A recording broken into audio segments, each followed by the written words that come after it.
కడప శివారు గ్రామాలు వణికిపోతున్నాయి. కాళ్ల కింద భూమి అమాంతం కుంగిపోతూ ఉండడంతో జనాలు బెంబేలెత్తిపోతున్నారు.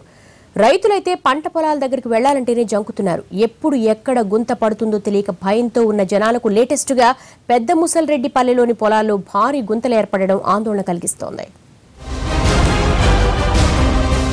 ఈ గోతులు చూడండి, సాగు కోసం తవ్విన బావులు కావివి.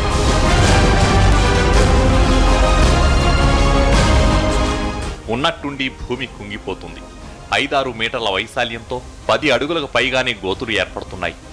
ఏం జరుగుతుందో తెలియదు, ఎందుకు కుంగుతుందో తెలియదు. కానీ నెల రోజులుగా కడప శివారు గ్రామాల్లో ఇదే తంతు.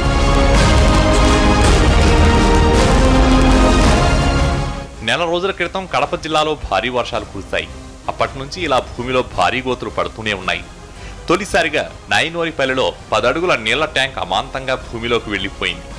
పెద్ద బావిలాంటి గోతి ఏర్పడింది.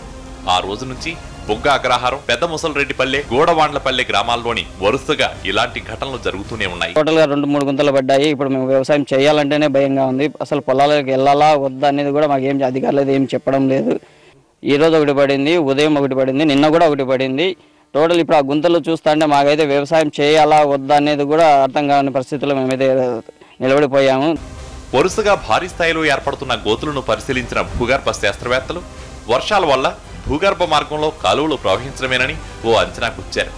వర్షాలు తగ్గగానే కుంగిపోవడం ఆగిపోయినా 2 రోజుల్లోనే మళ్లీ గుంతలు పట్టడం మొదలైంది. ముఖ్యంగా పంట పొలాల్లో భూమి కుంగుతూ భారీ గుంతలు ఏర్పడుతూనే ఉన్నాయి. లేటెస్ట్ గా పెద్ద ముసల్రెడ్డిపల్లెలోని పంట పొలాల్లో 2 భారీ గుంతలు ఏర్పడ్డాయి. మండలంలో సుమారు 34 గుంతలు పడినాయి. ఇప్పుడు ఆ వర్షంలో పడినాయి. మళ్ళా పర్లేదు లేని మేము కాముగా ఉన్నాము. మళ్ళా నిన్న రాత్రి ఒకటి పడింది, ఈ రోజు ఉదయం ఒకటి పడింది. మేము ఏం ఉండేదానికి కూడా మమ్మల్ని ఏం భయం వేస్తుంది. రైతులు పంట చేనులోకి వెళ్లాలంటేనే భయపడుతున్నారు. అరటి, బొప్పాయి అమాంతంగా భూమిలోకి వెళ్తున్నాయి. కాళ్ల కింద భూమి ఎప్పుడు కుంగిపోతుందో తెలియక జనం బెంబేలెత్తిపోతున్నారు.